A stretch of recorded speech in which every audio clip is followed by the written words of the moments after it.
పరిచయం చేస్తా.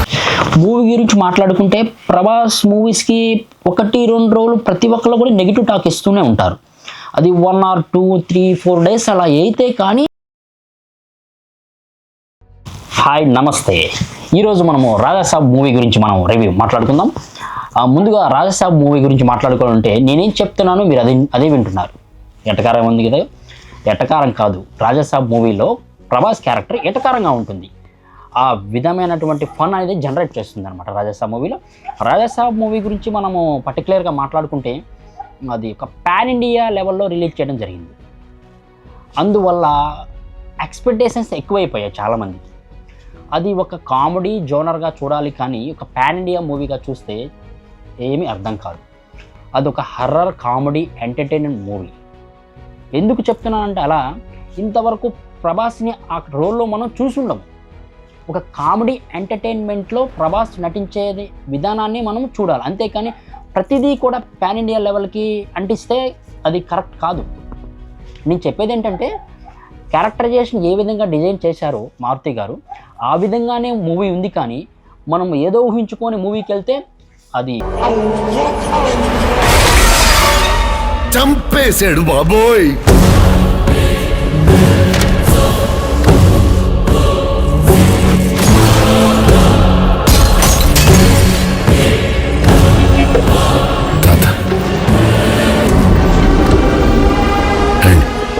పరిచయం చేస్తా. పరిచయం చేసేదేంట్రా? మరి చూస్తారేంట్రా? పరిగెత్తండి.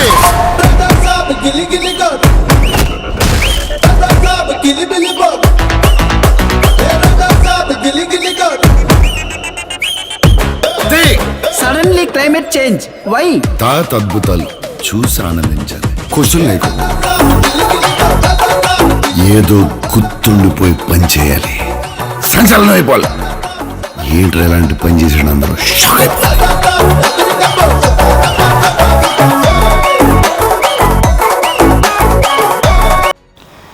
ఈ కథ విషయానికి వస్తే ఈ కథ అనేది టోటల్గా ఒక బంగ్లాలో తిరుగుతూ ఉంటుంది.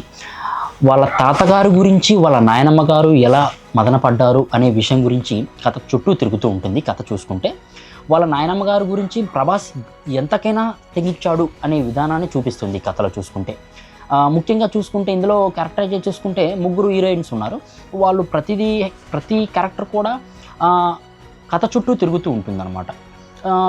వాస్తవానికి చెప్పాలంటే ఈ కథ అనేది ఒకేసారి అర్థం కాదు, ఎందుకంటే ఇది రొటీన్గా ఉండదు. ఆ సెకండ్ హాఫ్లో చాలా డిఫరెంట్గా ఉంటుంది కథ అనేది. ఎంత డిఫరెంట్గా ఉంటుందంటే ఒక ట్రాన్స్లోకి వెళ్ళిపోతారనమాట ప్రతి ఒక్కరు చూసేవాళ్ళు కూడా. ప్రభాస్ క్యారెక్టర్ అనేది ఒక ట్రాన్స్లోకి వెళ్ళిపోతుంది. ఆ ట్రాన్స్లోకి వెళ్ళి మళ్ళీ వెళ్ళి అనే విధానాన్ని చూపిస్తారన్నట్టు. ఇందులో మనకి మామూలుగా ఉండే కథల్లాగా ఇదైతే ఉండదు, చాలా డిఫరెంట్గా ఉంటుంది. కాబట్టి చాలామంది నెగిటివ్ టాక్ అనేది ఇస్తున్నారు.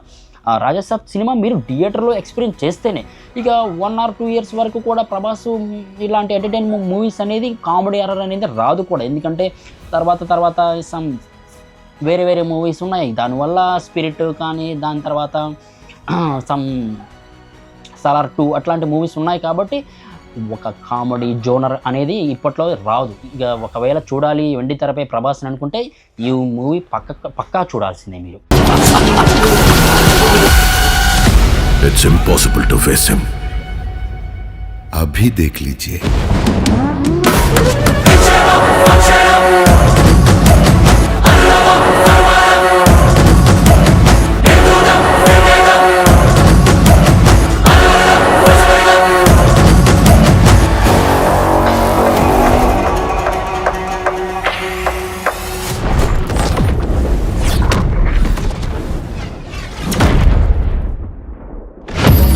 ఏందిరా మీ బాధ? పొట్టులో చేయి పెడితే కొట్టడానికి నేను చీమనా?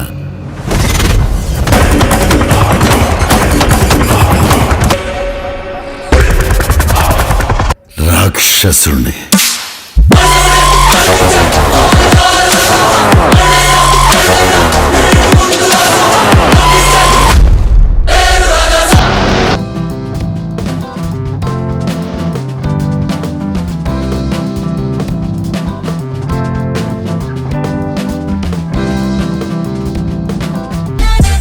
హాయ్ హలో నమస్తే. ఈరోజు మనం రాజాసాబ్ మూవీ గురించి మాట్లాడుకుందాం. సూటిగా శృతి లేకుండా రాజాసాబ్ మూవీ గురించి మాట్లాడుకోవాలంటే మొన్నటికంటే ఈరోజు కొంచెం స్పీడ్గా వస్తుందట్టింది మా వాయిస్ కదా, కొంచెం ధైర్యం పెరిగిందట్టింది. ఒకసారి ఆబ్జెక్ట్